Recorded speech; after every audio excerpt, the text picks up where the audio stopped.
Do you feel that the government is doing all they can to fully investigate what happened? It's been very difficult. The Bush administration originally opposed the idea of doing any kind of investigation whatsoever. One thing that the joint 9/11 inquiry has had difficulty getting declassified is information about Saudi Arabia.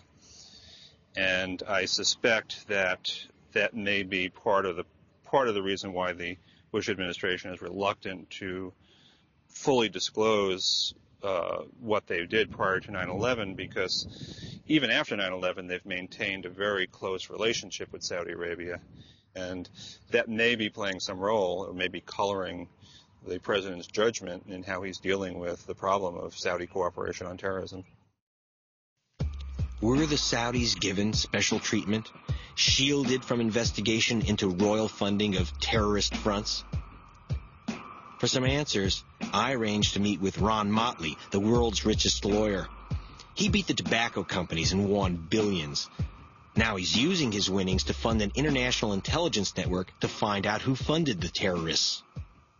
Saudis, before September 11th, do you think that they were given kind of a free ride, given a little extra slack about funding terrorism?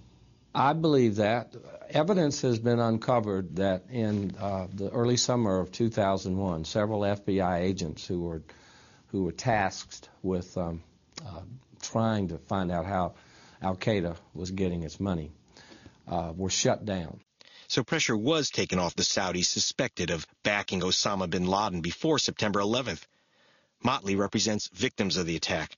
So I asked him if the Bush administration had gone easy on the rest of the bin Laden family. How come airlines were allowed to take the bin Laden family out of the United States and away from being interrogated by the FBI? Number one.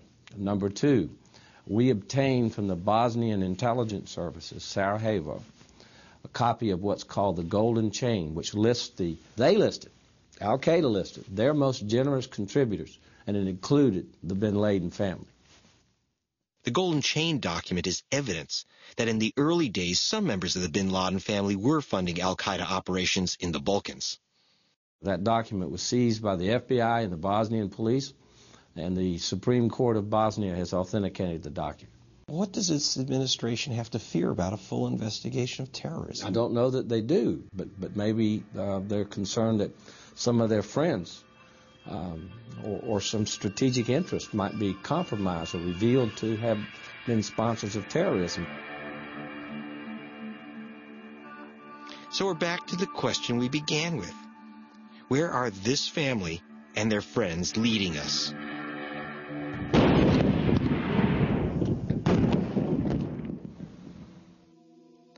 On March 17, 2003, from the Oval Office, our president declared war on Iraq.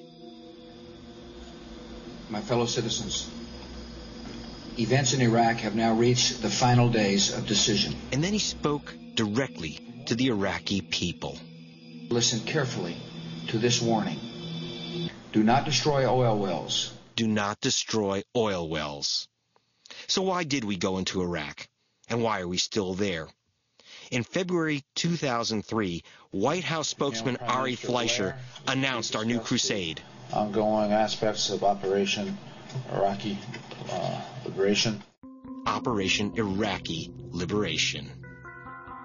Subliminal messages. I don't think we need to be subliminal. And there's nothing subliminal about this. Confidential maps and plans from inside the White House's locked file cabinets. And this is where the Bush cycle leads to this document, which the men in this House would rather you not see. It's the confidential plan written long before the war started to divide and sell off all of Iraq's assets, especially the oil. Especially the oil. George Bush's former Treasury Secretary, Paul O'Neill, charges that Bush began planning the war as soon as he took office. But did the plan go beyond ousting Saddam Hussein to imposing a radical free market makeover of the Iraqi economy? This is General J. Garner, the man who should know.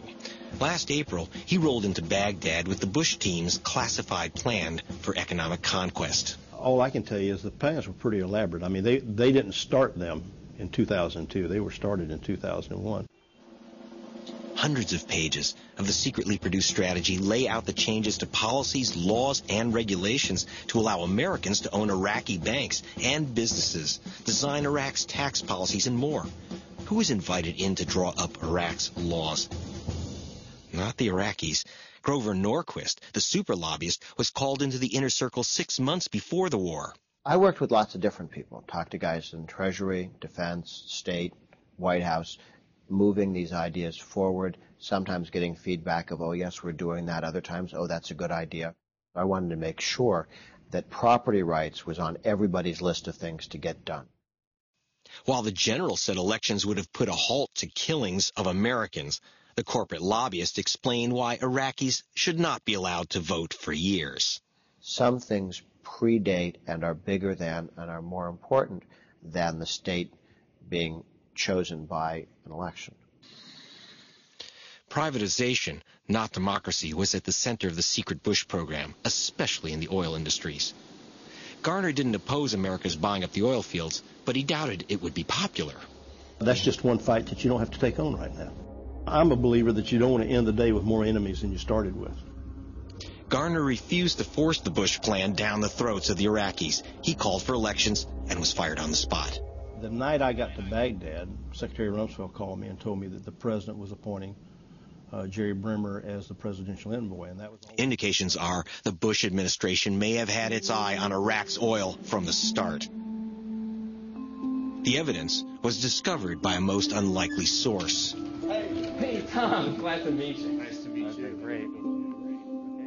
Tom Fitton runs Judicial Watch, a conservative think tank. I was strongly supportive of the Iraqi war, and I thought it should have been done more quickly, and frankly, there are a few other countries I'd like to go to war on. But Fitton discovered the evidence that Vice President Dick Cheney was going over maps of Iraq with oil company executives. The issue is whether or not the invasion of Iraq was for legitimate national security purposes. And many Americans wouldn't have seen it as legitimate if it was put in terms of, we need to get Iraqi oil. Each of these splotches represents an oil field and a battlefield for American soldiers and a potential profit center for those who created the Bush family fortunes.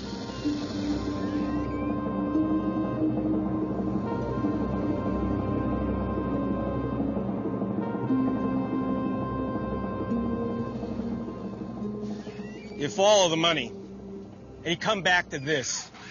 Oil. Drilling it, funding it, controlling it. War, peace, terror. War on terror. It's all in the family's business. And in this business, oil is thicker than blood.